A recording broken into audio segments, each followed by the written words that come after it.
राजस्थान विधानसभा चुनाव के लिए कई कमेटी का गठन किया गया है और जो सबसे अहम कमेटी बताई जा रही है वो कोर कमेटी है, जिसमें प्रभारी जो है सुखविंदर सिंह रंधावा वो कन्वीनर बनाए गए हैं। मुख्यमंत्री अशोक गहलोत सदस्य हैं।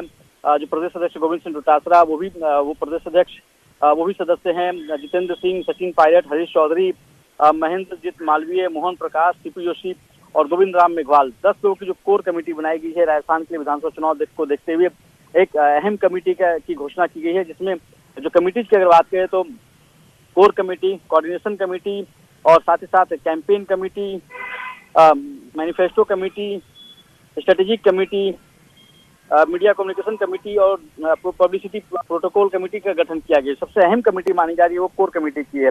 चुनाव को देखते हुए कमेटी का गठन किया है। जो तमाम बड़े चेहरे हैं राजस्थान के उन सभी को शामिल किया गया है।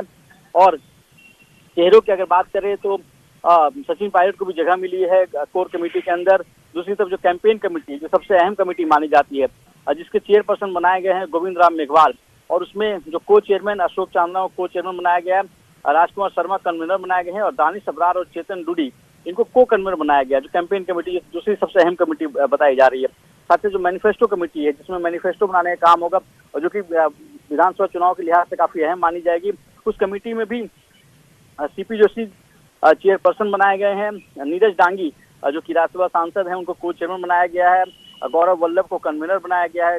टीकाराम मीणा उनको को कन्वीनर बनाया गया है और पुखराज पराशर को कन्वीनर बनाया गया है। तो सभी कमेटीज का गठन हुआ है। स्टडी कमेटी की अगर बात करें तो स्टडी कमेटी में हरीश चौधरी को चेयरमैन बनाया गया है। धीरज गुज्जर को चेयरमैन है। रोहित बोरा, राम सिंह कावा और अमित चाटन इनको को कन्वीनर बनाया गया। तो तमाम तरह विधानसभा चुनाव से पहले जो कमेटीज हैं उनका गठन किया गया है और इसमें कई लिहाज से महत्वपूर्ण भी माने जा रहे हैं कि जो तमाम बड़े लीडर्स हैं राजस्थान के उनको सबको इसमें जगह मिली है। जी बिल्कुल रवि, यहाँ मैं रविंद्र आपके साथ जुड़ चुका हूं। जानना चाहेंगे कि जिस तरह से ये एक साथ ये लिस्ट जारी हुई है, चूंकि हमने ये कल देखा कि मधुसूदन मिस्त्री अचानक बाड़मेर पहुंचे थे और बाड़मेर पहुंचने के बाद बहुत ही सीक्रेट ये दौरा रखा गया था और साथ ही साथ आज यहाँ राष्ट्रीय अध्यक्ष भी आए हुए हैं। साफ तौर पूरे मंथन के साथ पूरा विचार करने के बाद ही कांग्रेस ने इस कमेटी को बनाया है ताकि सबकी जवाबदेही तय हो, सबको यहां पर अपना अपना रोल पता हो कि उसको क्या करना है। बिल्कुल, देखिए, और आलाकमान कहीं ना कहीं राजस्थान के मामले को लेकर काफी सक्रिय भी है, क्योंकि 5 राज्यों में चुनाव होने वाले, लेकिन राजस्थान की अगर बात करें तो राजस्थान को लेकर तमाम कमेटीज का गठन और घोषणा पहले की जा रही है। सबसे पहले वहाँ स्क्रीनिंग कमेटी के गठन किए गए, वहाँ के लिए कोऑर्डिनेटर्स बनाए गए और अब पूरी कमेटी बनाई गई। प्रदेश के लिहाज से अगर चुनाव के तौर पर देखें तो सबसे अहम कमेटी कोर कमेटी है। कोर कमेटी में जो तमाम बड़े चेहरे हैं राजस्थान के, चाहे वो मुख्यमंत्री अशोक गहलोत हों, सचिन पायलट हों, हरीश चौधरी हों या सीपी जोशी हों, 10 लोगों को उसमें शामिल किया गया है। दूसरी सबसे अहम कमेटी मानी जाती है वो कैंपेन कमेटी मानी जाती है। इसमें गोविंद राम मेघवाल को चेयरपर्सन बनाया गया है और इसमें 4 कन्वीनर बनाए गए हैं। तो एक तरह से चुनावी मोड में कांग्रेस आ चुकी है। आलाकमान की तरफ से निर्णय लिए जा रहे हैं और इसी वजह से जो तमाम कमेटीज हैं उन सबका गठन किया जा रहा है। इसमें अगर आप देखें तो जितने बड़े चेहरे हैं राजस्थान के उन सभी को शामिल किया जा रहा है। और आज क्योंकि कांग्रेस अध्यक्ष का कार्यक्रम भी राजस्थान के झालावाड़ में था, तो कांग्रेस अध्यक्ष भी वहां पर गए हुए थे।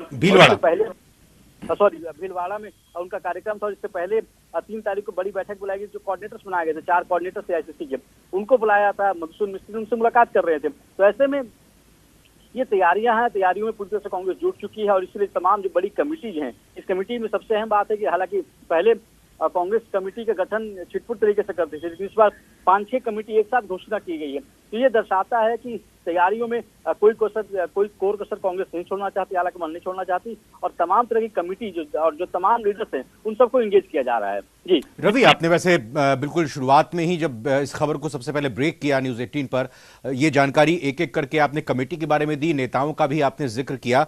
और अगर इस कोर कमेटी को, कोऑर्डिनेशन कमेटी को, कैंपेन कमेटी को देखें, इसके अलावा मैनिफेस्टो कमेटी को भी देखा जाए या स्ट्रैटेजी कमेटी को देखा जाए, तो इसमें कांग्रेस के जो राज्य के बड़े नेता हैं, जो बड़े विधायक हैं, जो लगातार जीतते आ रहे हैं, जो बड़े मंत्री हैं, जिनका प्रभाव अपने अपने क्षेत्रों में है, सबको शुमार किया गया है, सबको अपने तरीके से जिम्मेदारी यहां पर दी गई है।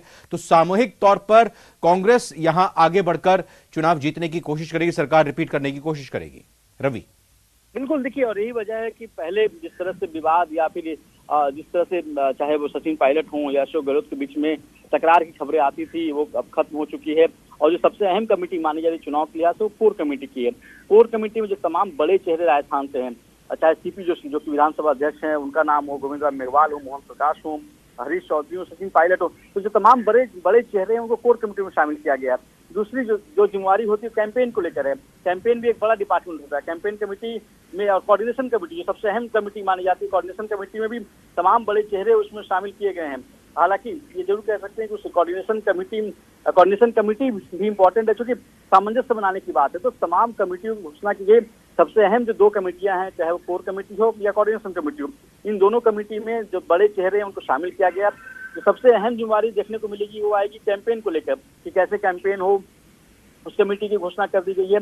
मैनिफेस्टो कमेटी की अगर बात करें, क्योंकि ये देखना होगा क्या मैनिफेस्टो में शामिल होगा, क्या सरकार की योजनाएं होंगी, क्या घोषणाएं करेंगे चुनाव का, क्योंकि चुनावी मौसम में किस तरह की घोषणा या गारंटी दी जाएगी, उसकी जिम्मेवारी दी गई है सीपी जोशी की। डॉक्टर सीपी जोशी उसके चेयरपर्सन बनाए गए हैं। तो मैनिफेस्टो कमेटी भी एक लिहाज से काफी अहम कमेटी है, जिसमें जो सीनियर लीडर है सीपी जोशी को जिम्मेवारी दी गई। तो कांग्रेस की तरफ से कोशिश की जा रही है कि जो बड़े चेहरे हैं उन सबको इंगेज किया जाए, सबको एक साथ एक तरह से एक संदेश देने की कोशिश करे कि सामूहिक नेतृत्व में चुनाव लड़ा जाएगा। जो तमाम चेहरे हैं उनको इकट्ठा होना पड़ेगा और सबको कोई बिल्कुल। बाबूलाल धायल भी जयपुर से हमारे संवाददाता जुड़ चुके हैं हमारे साथ। बाबूलाल धायल, कांग्रेस पहले ही कहती आई है कि चुनाव से 2 महीने पहले हम टिकटों का वितरण कर देंगे, और कहा भी जा रहा है कि सितंबर के आखिरी हफ्ते तक पहली लिस्ट कांग्रेस की आ सकती है। उससे पहले महत्वपूर्ण कमेटियां एक साथ जारी हो रही हैं। ये कांग्रेस की स्ट्रेटेजी क्या दर्शा रही है, और इस लिस्ट को लेकर आप अपनी बातें भी रखिएगा। जी देखिए, जिस तरह से बीजेपी वर्क करती है चुनाव में, ठीक उसी तरह की झलक इस कमेटियों के ऐलान में आप देख सकते हैं। जितना तजुर्बा जिस नेता को, ठीक उसी तरह से उसको जिम्मेदारी दी गई है। और कोर कमेटी जैसे कांग्रेस की है तो बीजेपी का कोर ग्रुप होता है, तो जहां तजुर्बे वाले नेता होते हैं, अनुभवी होते हैं, उनको उस कमेटी में लिया जाता है। तो कांग्रेस ने भी ये दर्शाने की कोशिश की है कि हमारे पास में भी जो मेहनती हैं, जो तजुर्बे वाले नेता है, वो कहीं कम नहीं है। हम बीजेपी का मुकाबला करने के लिए हमारे पास में तमाम तरह के रणनीतिकार, तमाम तरह के वो योद्धा हैं जो बीजेपी पर भारी पड़ सकते हैं, उनकी रणनीति को हम ध्वस्त कर सकते हैं। इसीलिए कोर कमेटी में देखिए बिल्कुल तजुर्बे को जगह है। जो कोऑर्डिनेशन कमेटी है उसमें भी देखिएगा सारे जो बड़े नेता उनको फिर जगह इसमें दी गई है। इसके अलावा आप देखिए सबसे बड़ी चीज इसमें नजर ये आ रही कि बीजेपी प्रमोट कर रही है अर्जुन मेघवाल को, तो ठीक उसी तरह से कांग्रेस भी अब गोविंद मेघवाल को प्रमोट कर रही है और कैंपेन कमेटी का यानी कि चेयरपर्सन बना दिया गया है गोविंद मेघवाल को। तो ये बताता है कि मेघवाल जो एससी का वोट है, दलित वोट है, उसमें कहीं बीजेपी की तरफ वो ना झुक जाए। वो वोट जो है कांग्रेस को भी चाहिए, इसलिए गोविंद मेघवाल का कद बढ़ाया गया है ताकि जो दलित बिरादरी, जो एससी वोट है, 34 सीटें हैं, उनमें जो है कहीं कोई बीजेपी की ओर से कोई ऐसी बात चली जाए और कहेंगे साहब जो दलित नेता है उनको दरकिनार कर दिया गया है, तो उन नेताओं को यानी कि गोविंद मेघवाल जैसे कद्दावर नेता को कैंपेन कमेटी का चेयरपर्सन बनाया जाना। इसके साथ में अशोक चांदना युवा नेता हैं और उनमें बहुत क्षमता है भागदौड़ करने की, तो उनको भी जो है कैंपेन कमेटी में को चेयरमैन बनाया गया है। और राजकुमार शर्मा शेखावाटी के नेता हैं, तो विभिन्न जो तब इलाके हैं उनसे नेताओं को पिक किया गया है ताकि कहीं भी जब चुनावी मौसम हो, रफ्तार पकड़ेगा चुनाव प्रचार, तो कहीं भी ढीला नहीं पड़े चुनाव प्रचार आपका। हर जगह पर जो नेता मौजूद है वो बीजेपी के हमलों का लगातार और हौसले के साथ में जवाब दे सके। और युवा जो चेहरे हैं उनको बहुत ज्यादा जिम्मेदारियां इसमें दी गई है ताकि जो रणनीति है बीजेपी उस पर भारी पड़ने की कोशिश हो। इसके अलावा जो एक्स ऑफिशियो मेंबर्स होते हैं उनको भी इसमें जगह है।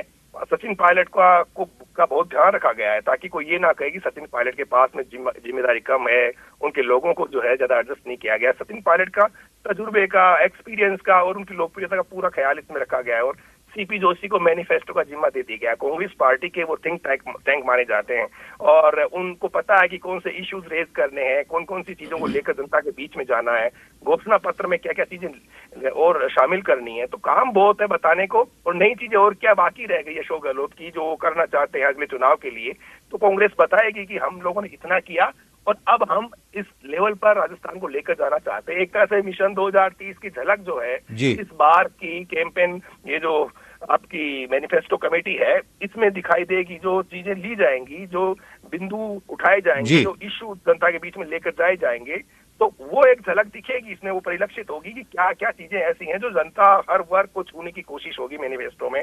और स्ट्रेटेजी कमेटी में तो आप देखिएगा हरीश चौधरी को लिया गया है। हाँ। एक तरह से कद बढ़ाया गया है। सतीश पूनिया को बीजेपी ने काफी आगे बढ़ाया, तो उसको ध्यान में रखते हुए कांग्रेस पार्टी भी अपने नेताओं को प्रमोट कर रही है। कोई ये ना कहे कि कांग्रेस पार्टी ने सीनियर लीडर्स, राहुल गांधी के करीबियों को दरकिनार कर दिया, पायलट के जो करीबी है वो दरकिनार हो गए। तो हरीश चौधरी क्योंकि पंजाब के प्रभारी रहे हैं और बहुत काम कर रहे हैं बरसों से पार्टी में, तो उनके तजुर्बे का भी रणनीति बनाने में माहिर माने जाते हैं। हालांकि रिजल्ट नहीं आए थे पंजाब में, लेकिन यहाँ पर उनके एक्सपीरियंस का पूरा फायदा उठाने की पार्टी कोशिश कर रही है। तो आने वाले दिनों में ये जो तमाम नेता हैं, ये जब एक साथ बैठेंगे तो बहुत कुछ बेहतर करने की पार्टी कोशिश करेगी। और बीजेपी के मुकाबले में भारी पड़ने के लिए आपको नेताओं को तो आगे बढ़ाना ही पड़ेगा। अब टांग खिंचाई से काम नहीं चलने वाला कांग्रेस पार्टी में। रवि सिसोदिया, मैं एक महत्वपूर्ण सवाल आपसे ये करना चाह रहा हूं कि जिस तरह से बीजेपी को लेकर कहा जाता है कि वो हमेशा चुनावी मोड में रहती है, और अगर हम इस परिप्रेक्ष्य में देखें कि 23 में राजस्थान का चुनाव होना है, तो 24 में भी प्रस्तावित चुनाव है लोकसभा का। चर्चा भले ही हो रही हो कि प्रीपोन हो सकता है, लेकिन 24 का अगर मान के भी चले, हमने राजस्थान में देखा कि विधानसभा के साथ साथ लोकसभा को लेकर भी कुछ बैठकें हुई हैं कांग्रेस की तरफ से। अब इस पूरी लिस्ट को अगर हम देखें तो जाहिर तौर पर ये बेस तैयार 2023 के चुनाव के लिए तो करेंगे ही करेंगे, बल्कि 2024 भी नजर में रहेगा, क्योंकि अगर हम 2014 और 19 को देखें तो एक भी सीट नहीं मिली थी लोकसभा की कांग्रेस को। बहरहाल रवि सिसोदिया लगता नहीं है मेरे साथ। बाबूलाल दयाल, सवाल यही आपसे। बाबूलाल,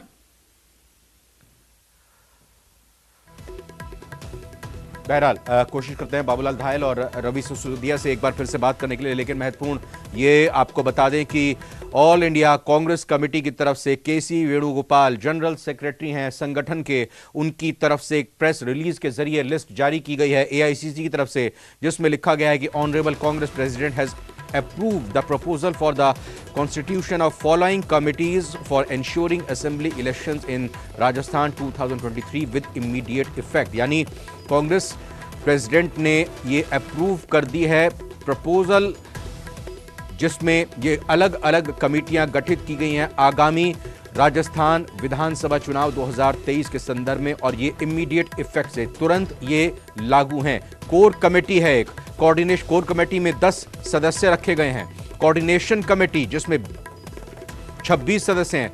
रवि सिसोदिया हमारे साथ जुड़ चुके हैं एक बार फिर से। रवि, मैं सवाल कर रहा था, फोन डिस्कनेक्ट हो गया था। जिस तरह से बीजेपी को लेकर कहा जाता है कि वो हमेशा चुनावी मूड में रहती है, इसी तरह से हमने भी हाल फिलहाल में कांग्रेस की भी रणनीति देखी कि वो 2023 के साथ साथ 2024 को भी मद्देनजर रखते हुए चल रही है, और वो उसको पता है कि 2014 और 19 में एक भी सीट नहीं मिली थी। बैठकें भी राजस्थान में विधानसभा के साथ साथ लोकसभा की किस तरह से तैयारी की जाए उसको लेकर हमने देखी है। ये जो लिस्ट गई है, साफ तौर पर 23 पर नजर होगी और तैयारी 24 को लेकर भी होगी। बिल्कुल, देखिए कुछ देर पहले जिस तरह से बाबूलाल भी बता रहे थे समीकरण कि किन किन लीडर्स के करीबियों को शामिल किया गया और किन की क्या महारत रही है।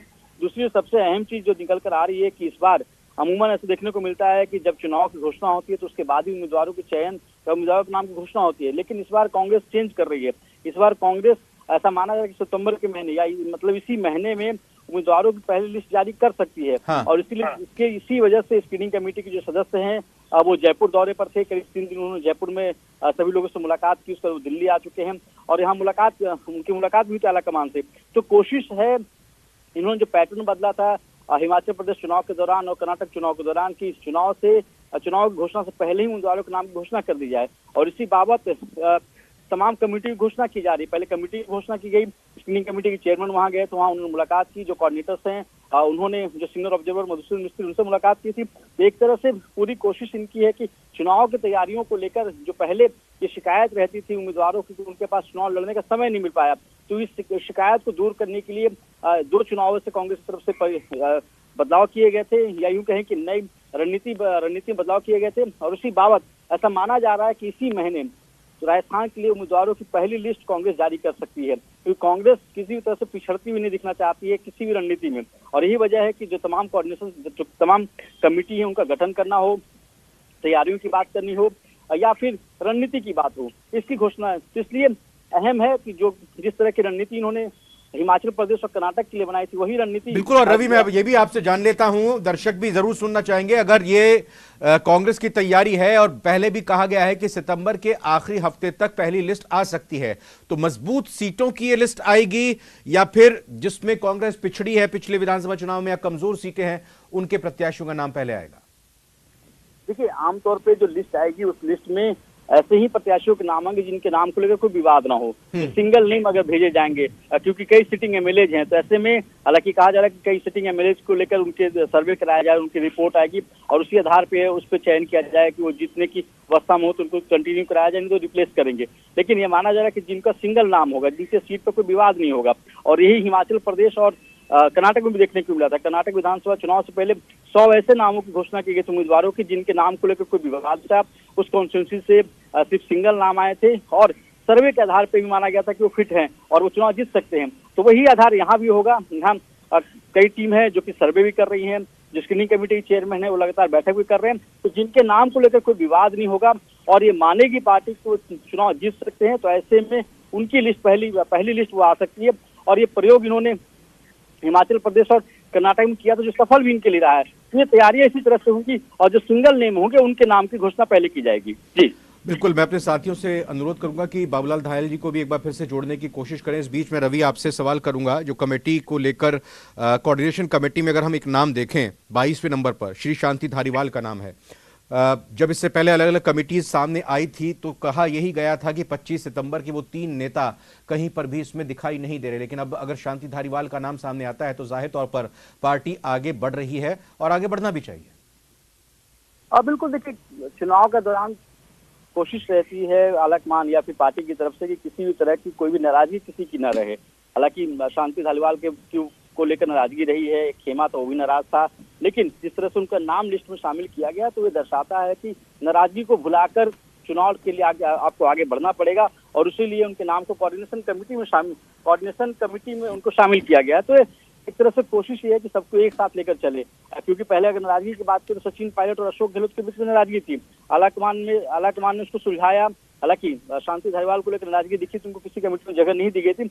अब उनको कोऑर्डिनेशन कमेटी में जगह दी गई है, तो एक प्रयास है, एक कोशिश है कि किसी भी तरह के कोई भी मतभेद है उनको पहले भुला के आपसी जो मतभेद है भुलाकर आप सबको एकजुट होना पड़ेगा और एक साथ चुनाव में उतरना पड़ेगा। तो संदेश देने की कोशिश है कि हम एकजुट हैं और एक साथ ही चुनाव में जाना चाहते हैं, क्योंकि रणनीति में कई तरह के फेरबदल या कई तरह के बदलाव कांग्रेस तरफ से किए गए हैं। स्वर्णिम चतुर्वेदी मेरे साथ जुड़े हैं रवि, और मैं चाहूंगा आप भी लाइन पर बने और स्वर्णिम जी से आप भी सवाल कर सकते हैं क्योंकि उनको एक बार फिर से नई जिम्मेदारी पार्टी ने दी है। स्वर्णिम जी, उपाध्यक्ष आपको बनाया गया है कमेटी में, बहुत बहुत बधाई। पहले तो आपको एक और बड़ी जिम्मेदारी आपको मिली है महासचिव के अलावा।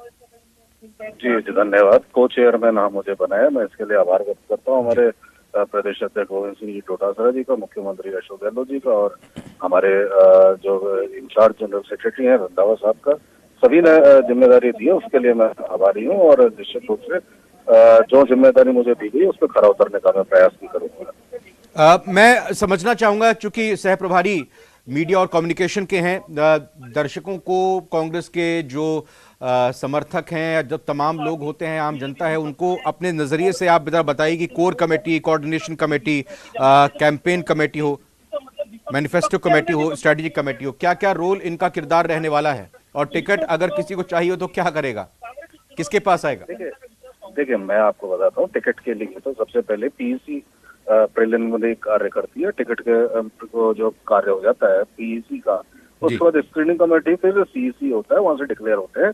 लेकिन ये जो इलेक्शन कैंपेन चलेगा, हम कैसे चुनाव जीते हैं, उसके विभिन्न जो अंग हैं वो कैसे जो काम करते हैं वो इन कमेटियों के माध्यम से पता चलता है। कोर कमेटी है, वो सारे जो मूलभूत निर्णय होता है चुनाव के दौरान हो जाते हैं। कैंपेन कमेटी कैंपेन डिजाइन करने से लेकर के कैंपेन में जो हमारा चलता है, चाहे वो मीडिया में कैंपेन हो, चाहे इश्तेहार हमारे हो, चाहे होर्डिंग हो, बोर्डिंग हो, इससे सब चीजें जो होती है ये कैंपेन कमेटी है। और कैंपेन का जो हमारा स्ट्रेटेजी है वो भी इस कमेटी द्वारा बनाई जाती है। मीडिया कमेटी का आपने हमारा काम देखा ही है, लगातार हो रहे जो हमले कांग्रेस पार्टी पर होते हैं, उन हमलों का हम जवाब देते हैं और आने वाले समय में हम चुनाव जीते हैं। और इसके लिए जो नैरेटिव सेट करना है वो सेट करके हम काम करेंगे। यही हमारा उद्देश्य है कि आने वाले चुनाव में पुनः कांग्रेस की सरकार प्रदेश में बने।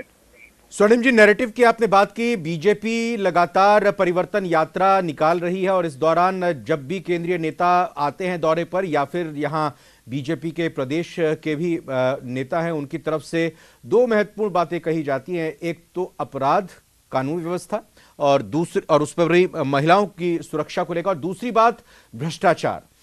लाल डायरी का जिक्र होता है इसमें जो भर्तियां हैं आरपीएससी को लेकर उसका जिक्र होता है, ईडी के जो छापे पड़ रहे हैं उनकी और सीबीआई के छापों की बात होती है। तो इस नैरेटिव को कैसे आप हैंडल करेंगे? स्वर्णिम चतुर्वेदी जी से एक बार और संपर्क करने की कोशिश करेंगे। तो बहरहाल स्वर्णिम चतुर्वेदी को और महत्वपूर्ण जिम्मेदारी मिली है। मीडिया एंड कम्युनिकेशन कमेटी में उनको को चेयरमैन बनाया गया है। Chairperson media and communication committee में श्रीमती ममता भूपेश को कांग्रेस की तरफ से बनाया गया है।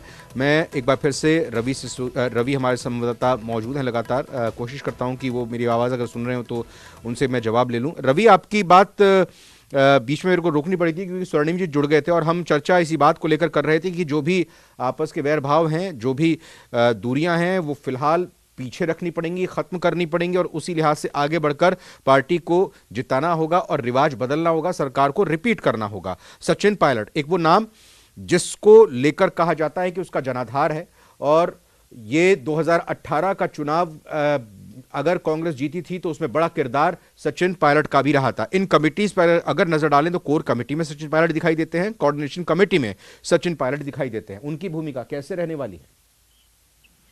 बिल्कुल, देखिए सचिन पायलट को भी आलाकमान की तरफ से इग्नोर नहीं किया गया, क्योंकि जिस तरह से उनको कांग्रेस वर्किंग कमेटी में जगह दी गई, जो कि कांग्रेस की सबसे सर्वोच्च नीति निर्धारक कमेटी है, उनमें उनको जगह दी गई और सूत्र ऐसा बता रहे हैं कि उनको महासचिव भी बनाया जा सकता है। दूसरी जो सबसे अहम चीज आपको बता दूं कि जब भी जो कमेटी बनती है स्क्रीनिंग कमेटी को लेकर, जो कि मेन जिनका मुख्य काम होता है टिकटॉक को लेकर, उम्मीदवारों के चयन को लेकर, उसमें सीएलपी और पीसीसी होते हैं, लेकिन इस बार सचिन पायलट को भी जोड़ा गया जो कि ना सीएलपी है ना पीसीसी है। एक तरह से आलाकमान की तरफ से ये संदेश देने की कोशिश की जा रही है कि वो जो जिस तरह से राहुल गांधी ने इंदौर में एक सभा के दौरान कहा था कि दोनों एसेट हैं, चाहे वो अशोक गहलोत हो तो चाहे सचिन पायलट हैं, तो किसी को नाराज नहीं करना चाहते थे और एक साथ चुनाव में जाने की तैयारी थी और इसी वजह से सचिन पायलट को भी तमाम जो बड़ी पोस्ट है सभी जगह जिम्मेदारी उनको दी गई है।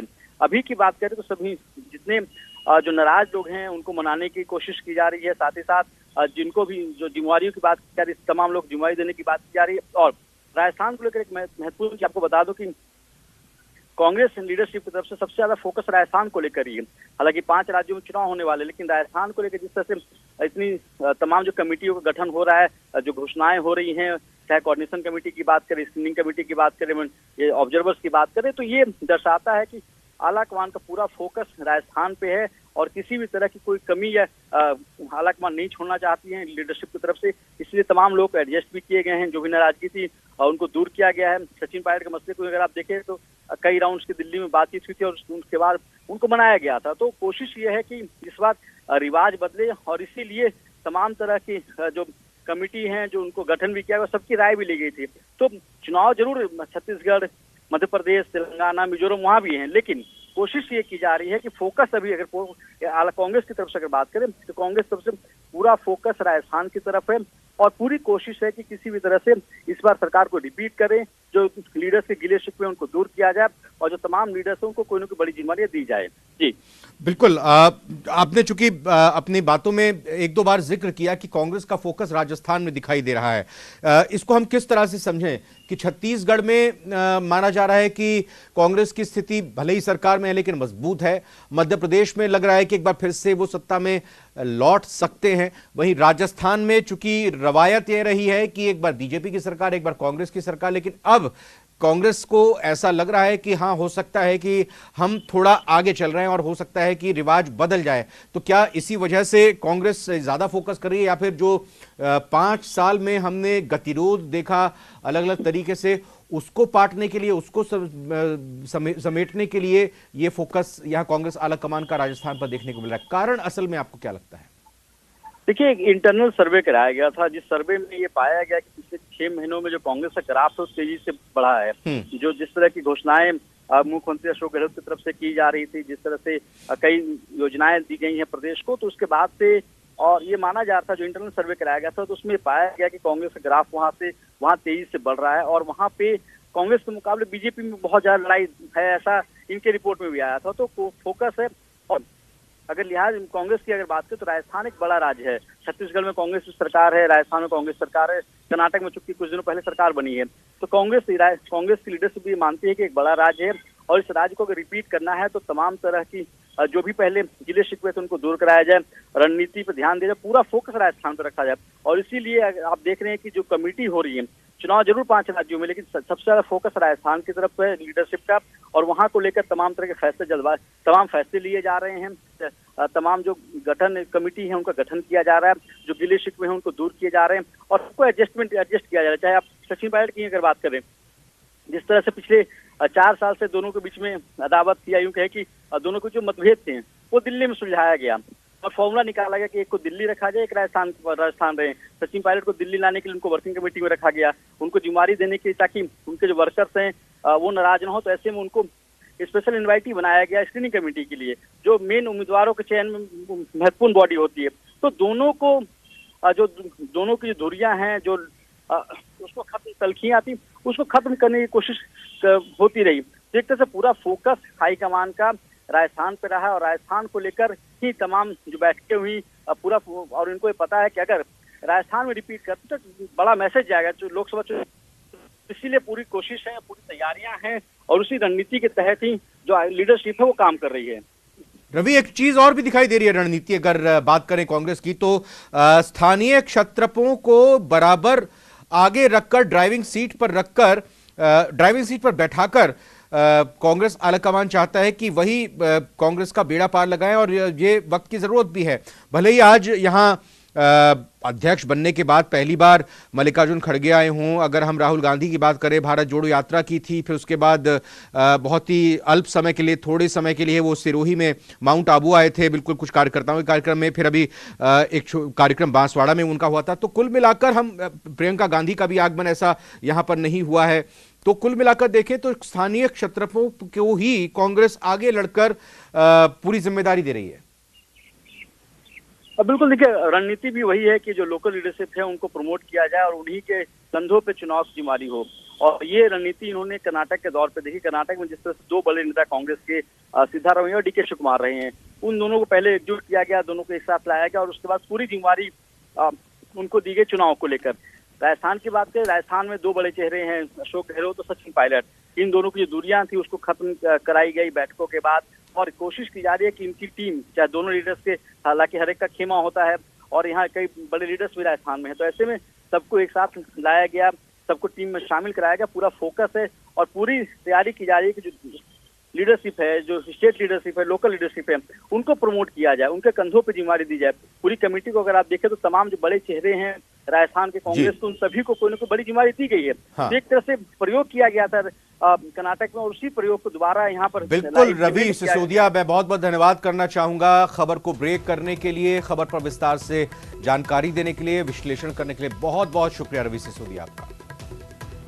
तो कांग्रेस से जुड़ी बड़ी खबर को लगातार हमने आपको बताया, एआईसीसी ने राजस्थान चुनाव के लिए कई कमिटीज गठित कर दी हैं। राजस्थान के लिए core committee, coordination committee, campaign committee, manifesto committee, strategic committee, media, publicity और प्रोटोकॉल कमेटी का गठन किया गया है। एआईसीसी ने राजस्थान चुनाव के लिए 6 कमेटियों का गठन किया है। मैनिफेस्टो कमेटी में सीपी जोशी चेयरपर्सन होंगे, स्वर्णिम चतुर्वेदी को उपाध्यक्ष मीडिया सेल में बनाया गया है। नीरज डांगी को भी जिम्मेदारी अहम तौर पर दी गई है।